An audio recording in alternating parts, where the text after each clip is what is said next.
Assalamualaikum warahmatullahi wabarakatuh. Saya Intan Zarati Andini dari kelas 6B NPM 206, Program Studi Pendidikan Matematika Fakultas Keguruan dan Ilmu Pendidikan Universitas Tingkat Bangsa Karawang.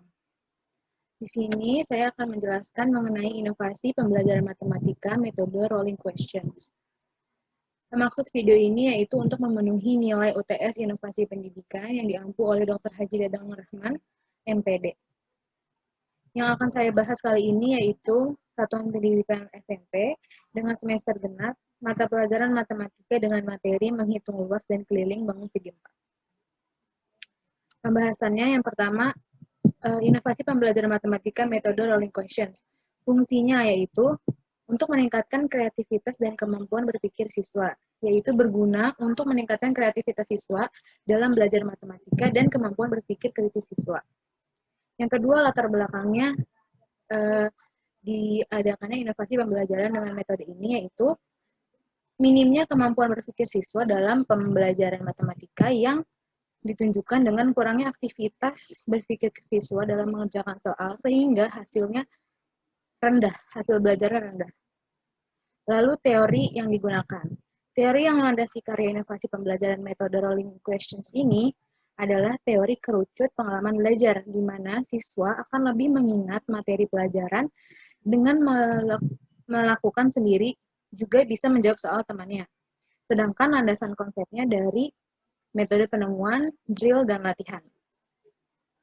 Lalu yang keempat adalah konsep, yaitu menggulirkan soal secara berkesinambungan. Di mana konsep metode rolling questions adalah cara yang digunakan guru dalam pembelajaran dengan menggulirkan soal dari siswa kepada siswa lain secara berkesinambungan yang harus dijawab secara bersamaan agar mencapai tujuan pembelajarannya. Lalu media atau alat yang digunakannya yaitu ada kartu soal dan kartu jawaban yang akan diberikan oleh guru nanti. Lalu metode rolling question ini bertujuan untuk agar siswa lebih aktif, mau dan mampu mengerjakan soal, lebih konsentrasi dan semangat belajar matematikanya lebih tinggi, karena metode ini juga mengandung unsur bermain sambil belajar, yaitu pada waktu mengulirkan kartu soal kepada teman. Selanjutnya, langkah-langkah pembelajaran pada inovasi pembelajaran matematika metode rolling questions. Langkah yang pertama yaitu pembelajaran, yaitu dengan metode penemuan atau discovery.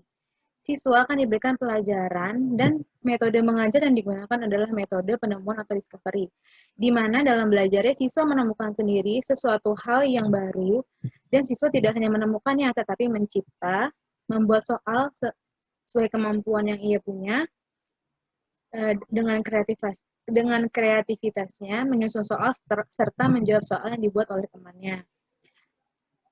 Karena dengan membuat soal sendiri, menunjukkan siswa tersebut sudah paham dan menguasai materi tersebut. Yang kedua, pemberian kartu soal, di mana siswa setelah pembelajaran, guru akan membagikan kartu soal dan kartu jawaban pada tiap siswa. Lalu siswa diminta membuat soal dan kunci jawaban. Dan kunci jawaban ini harus disimpan oleh dirinya sendiri agar tidak diketahui oleh teman yang lain. Yang ketiga, yaitu rolling questions, di mana kartu soal yang telah dibuat oleh siswa ini digulirkan secara bertahap dari siswa yang absen pertama atau duduk di tempat yang pertama, lalu diberikan kepada siswa absen atau tempat duduk yang kedua, dan seterusnya hingga soal nomor absen atau tempat duduk terakhir diberikan kepada siswa dengan nomor absen yang pertama, dan seterusnya hingga waktu habis. Lalu yang keempat adalah evaluasi. Setelah melakukan kegiatan tersebut, dilakukanlah pembahasan dan koreksian jawaban oleh guru secara bersama-sama agar siswa lebih mengerti mengenai materi tersebut. Pembelajaran metode penemuan atau discovery ini banyak bisa digunakan siswa yaitu melalui e-learning, yaitu website, m-learning, YouTube, dan lain-lain. Ada juga media cetak yaitu dari buku, majalah, dan koran. Ada juga media audio yaitu radio, MP3, game interaktif, dan lain-lain. Serta dari audio visual yaitu gabungan antara media audio dan audio visual.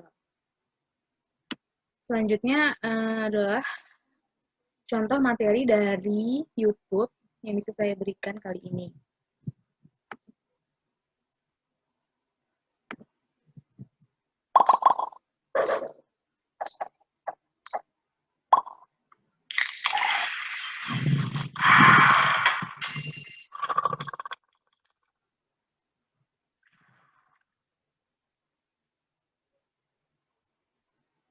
Bismillahirrahmanirrahim. Ketemu lagi dengan Nisa.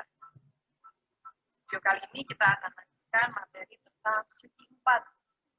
Sebelumnya kan sudah bahas tuh kemudian dan ini selalu sifat-sifatnya ada tambangun tuh yang kita bahas ya. Nah, di video kali ini kita bahas tentang bagaimana cara mencari keliling dan luas. Oke, baik-baik ya. Ya, pertama kita akan cari tahu dulu nih definisi dari keliling dan luas. Yang pertama keliling. Nah, keliling bangun datar itu adalah jumlah dari keseluruhan sisi yang dimiliki oleh suatu bangun datarnya. Karena kita bicara segi 4, semuanya kan ada 4 ya sisinya, maka keliling itu tinggal kita jumlahkan tuh panjang sisi-sisi. Oke, karena ada 4 sisi, berarti 4 sisi nanti kita jumlahkan seluruh panjang sisi. Sedangkan kalau luas bangun datar itu banyak yang persegi dengan sisi satuan panjang yang menutupi seluruh bangun datar tersebut. Jadi kalau luas itu untuk nutupin si segi 4 itu nantinya itu butuh berapa banyak persegi yang ukurannya satu satuan panjang. Nanti kita akan hitung ya, namanya. Nah, yang pertama persegi. Kita ingat persegi itu adalah bangun segi 4 yang punya 4 sisi yang sama panjang. Kalau kita misalkan sisi-sisinya itu adalah S semua ya, maka kelilingnya itu adalah jumlah dari seluruh sisinya. Maka S tambah S tambah S tambah S. Sisinya ada 4. Maka kelilingnya adalah 4 kali S. Sedangkan luasnya, luas persegi itu hasil kali panjang sisi-sisinya. Ya, berarti gimana? Nah, luasnya berarti S kali S. Karena sisinya sama semua ya, S sama S. Nah, luasnya adalah S kuadrat. Karena itu, keliling pada persegi adalah 4S, sedangkan luasnya adalah S kuadrat. Selanjutnya persegi panjang. Ingat ya, persegi panjang itu dia punya 2 pasang sisi sejajar sama panjang. Nah, jadi yang berhadapan sama panjang. Nah, kalau kita misalkan sisi yang lebih panjang itu disebut dengan panjang, ya, atau disebutkan dengan P, lalu sisi yang lebih pendek kita sebut lebar, ya, disebutkan dengan L, maka kelilingnya kan jumlahnya nih, P tambah L tambah P tambah L. P-nya ada 2, L-nya ada 2. Rumus keliling persegi panjang adalah 2 kali P tambah L. Sedangkan luasnya ya itu hasil kali panjang sisi yang berdekatannya. Sisi yang berdekatannya berarti luasnya adalah panjang kali lebar. P kali L. Ya, kita simpulkan. Keliling persegi panjang adalah 2 kali P tambah L. Sedangkan luas persegi panjang adalah panjang kali lebar. Selanjutnya jajar genjang. Jajar genjang ini punya 2 pasang sisi sejajar sama panjang ya. Kalau misalkan yang di bawah alasnya A, lalu sisi satunya lagi B, berarti A itu yang bawah sama atas sama, B yang kiri dan kanan. Yang kelilingnya adalah A tambah B tambah A tambah B lagi, karena sama. A-nya ada 2, B-nya ada 2. Ya, berarti 2 kali A tambah. Sedangkan luas jajar genjang itu hasil kali panjang alas dengan tinggi. Tingginya ya, bukan sisi yang satunya lagi. Maka luas jajar genjang adalah A kali luasnya dikali. Kita simpulkan, keliling jajar genjang adalah 2 kali A tambah B, sedangkan luasnya adalah A kali. Berikutnya belah ketupat. Belah ketupat kita ingat dia punya 4 sisi sama panjang. Ya, sama mirip kayak persegi. Ya, kelilingnya tinggal kita jumlahkan semua nih sama panjang kita misalkan S, kelilingnya S tambah S tambah S tambah S. Atau 4. Sedangkan luasnya kalau kita lihat ini diagonalnya kan membagi 2 sama nih. Segitiga segitiga juga sama. Maka luas belakang tempatnya adalah 4 kali luas segitiga. Kalau kita lihat, ingat rumus luas segitiga adalah alas kali tinggi bagi 2. Nah, alasnya ini kita anggap aja kalau diagonal pertama itu dari atas ke bawah, diagonal 2 itu dari kiri ke kanan, maka untuk alas dan tingginya ini kan setengah-setengahnya ya, baik dari D1 maupun D2-nya itu setengahnya. Sehingga luasnya itu adalah, luas segitiganya adalah setengah dari D1 dikali setengah dari D2 dibagi 2. Karena luas blok 4 sama kayak 4 kali luas segitiga, maka kita kalikan 4. Ini sama dengan setengah kali setengah bagi 2 itu 1/8. Ya, jadi 1/8 diagonal 1 kali diagonal 2. Maka kita dapat luas belakang 4 adalah 4 kali 1/8, 1/2. Jadi luasnya setengah kali diagonal pertama dikali diagonal 2. Jadi bisa kita simpulkan, keliling dari belakang 4 itu adalah 4 dikali sisinya, sedangkan luasnya adalah setengah kali 1 kali 2. Oke. Berikutnya layang-layang. Nah, layang-layang kita ingat dia punya 2 pasang sisi yang sama panjang, ya. Tapi bukan berhadapan ya. Nah, A sama dengan B, sedangkan C sama dengan B.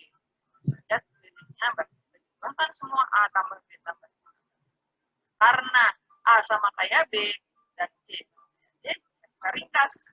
Kelilingnya adalah 2 kali A tambah B sama D-nya nggak usah kita sebut lagi. Sedangkan luasnya kalau kita lihat itu bisa kita lihat sebagai 2 kali luas segitiga. Nah, segitiga yang kiri dan yang kanan.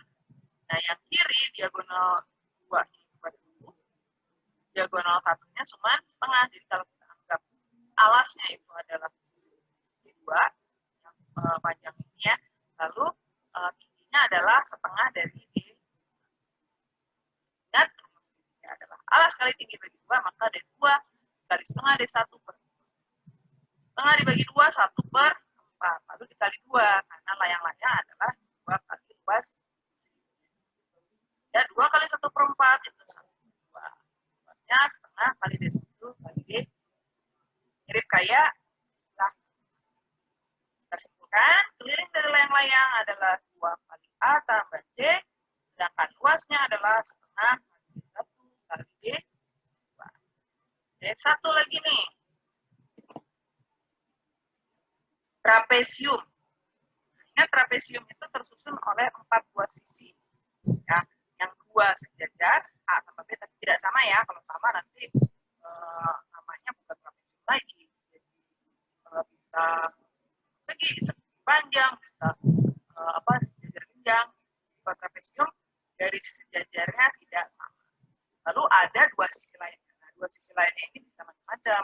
Kalau beda berarti sekarang kalau sama maka namanya sama kaki. Kalau tegak lurus namanya trapesium. Keliling prinsipnya adalah jumlah seluruh sisinya. Jadi A tambah B tambah C tambah, sejumlahkan aja semua yang sedangkan luasnya itu bisa kita lihat ya, ditambahkan jadi 1000, bahwa luas trapesium adalah luas segitiga ABC ditambah luas segitiga ACD. Ini ada garisnya ya. Luas segitiga ABC itu alasnya itu A, tingginya T, ya kan, yang benar tulisnya. Lalu untuk segitiga ACD alasnya B, tingginya juga T. Nah, lalu kita saja ya, ini ada T per 2, T per 2, T per 2 boleh kita keluarkan, kita faktorkan, tapi ini tinggal A, kita bisa disimpulkan luas trapesium adalah setengah kali A tambah B, jumlah sisi sejajarnya ya, kali. Nah, keliling trapesium tadi adalah jumlah seluruh sisinya, sedangkan luasnya adalah setengah dari jumlah sisi sejajar dikali tinggi trapesium. Oke, sudah bisa dipahami ya. Jadi kita sudah bahas tentang di video sebelumnya udah bahas tentang bagiannya, gambarnya tuh ya, bentuknya, sifat-sifatnya. Dan video kali ini bisa dibahas bagaimana cara mencari keliling dan luas. Karena bisa dipahami, bisa membantu kalian dalam menyelesaikan soal-soal nanti yang diberikan oleh insya Allah di pertemuan selanjutnya kita akan bahas nih latihan-latihan. Oke, sekian dari Miss. Mohon maaf kalau ada kesalahan dan kita ketemu lagi di video Misari berikutnya.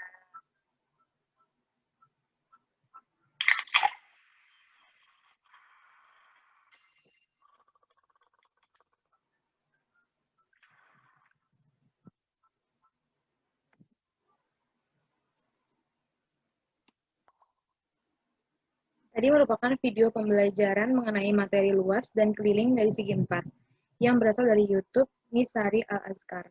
Setelah pembelajaran selesai, siswa diberikan kartu soal dan kartu jawaban seperti pada gambar berikut. Setelah diberikan kartu soal dan kartu jawaban, siswa sudah bisa menulis soal yang akan ia berikan kepada temannya nanti, dan jawabannya itu harus disimpan oleh dirinya sendiri.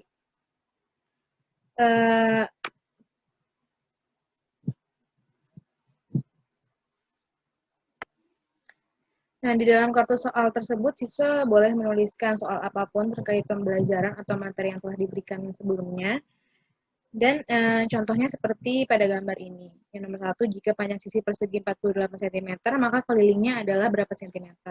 Soal yang kedua, luas dan keliling pada bangunan bawah ini adalah, ini merupakan contoh-contoh soal mengenai materi luas dan keliling segi 4. Setelah mereka menulis soal itu, barulah soal bisa dioper ke teman selanjutnya sampai ke absen terakhir.